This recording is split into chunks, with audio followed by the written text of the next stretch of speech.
Jai Gurudev students, today we will start history lesson 1. The name of the lesson is Where, When and How. Students, in this lesson we are going to study about the history and it is concerned with ancient, medieval and modern period of India. We will also, in brief, I will tell you what are the main points which we are going to cover in this lesson. The main points which we are going to study in this lesson are features of modern age. Under it, we will discuss industrial revolution, that is changes in industries, city culture and urbanization, then scientific and technological progress, how it took place during this period, nationalism, socialism. Apart from that, we will also study about the discoveries of new countries, sea routes and the Renaissance. In short, the meaning of Renaissance is rebirth. So we will also study about this, and then the American and the French revolutions, India and the modern age, then death of Aurangzeb in 1707.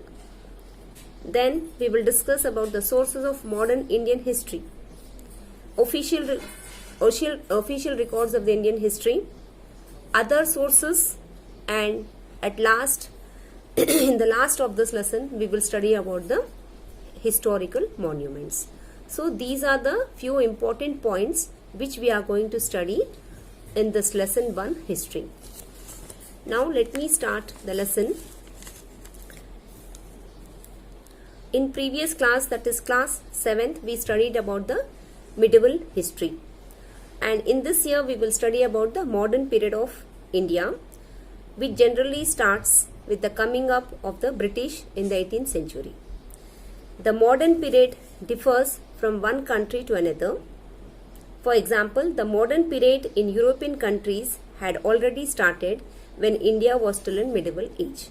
Naturally, children, when we are studying about the history and about its periods, it will depend country to country.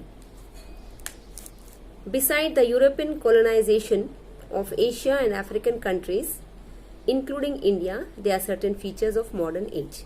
The main features of modern age is industrial revolution. There was a huge production of goods along with the introduction of a factory culture. The large production in the European countries needed raw material, cheap labor and ready markets, which led to colonization. Means all these were available in India very easily. City culture and urbanization. Opening of factories opened new job avenues for the people. As a result, large number of people migrated from villages to towns. This is the major change during the British rule, as industries were established and people got job opportunities. So they started shifting from villages to cities. Scientific and technological progress.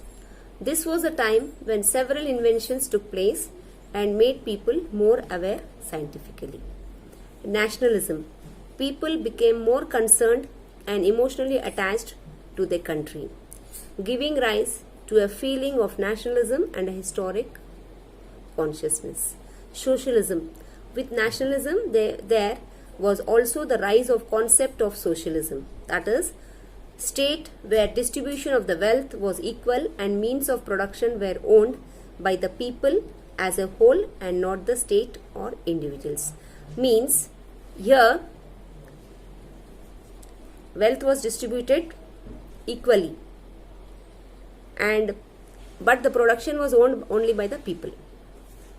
Liberty, equality and fraternity became the slogan of most European countries after the French Revolution.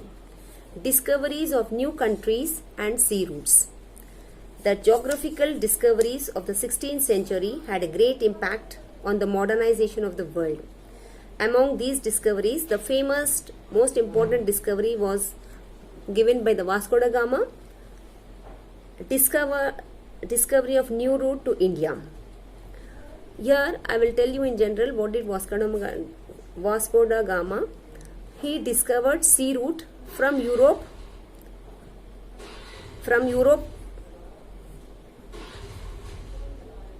from Portuguese to Asia. He discovered new route, मतलब नया रास्ता find out करा Europe से Asia तक.